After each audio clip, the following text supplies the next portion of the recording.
వచ్చారనమాట ఆయన ఇన్షర్ట్ కింద తీస్తే ఏంటండి అంతేనా? అందరికీ నమస్కారం. మేడం గుర్తు చేసినట్టుగా యాక్చువల్గా నేను ఈరోజు అదే గెటప్లో మేము అందరి ముందు మాట్లాడాలని అనుకున్నాను, నా సంతోషాన్ని వ్యక్తపరచాలని అనుకున్నాను. సంతాన ప్రాప్తిరస్తు అనేది ఒక ప్రతి మహిళకు కావలసినటువంటి ఒక అంశం. అటువంటి సున్నితమైనటువంటి ఒక కథా వస్తువుని తీసుకొని సంజీవ్ రెడ్డి గారు అద్భుతంగా తీసినటువంటి సినిమా సంతాన ప్రాప్తిరస్తు. మేము ఆశించినట్టుగానే సినిమా విజయవంతమైంది, మీ అందరి అభిమానం పొందింది. ప్రేక్షకులందరూ చూసిన వాళ్ళు బాగుంది అని ప్రశంసిస్తున్నారు. అది చాలు, ఇది ఇంకా ముందుకు వెళ్ళాలని, ఇంకా విజయవంతం కావాలని కోరుకుంటున్నాను.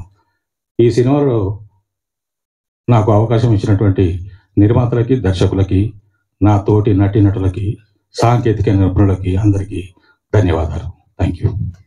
సో అలాగే ప్రతి సినిమాలో కూడా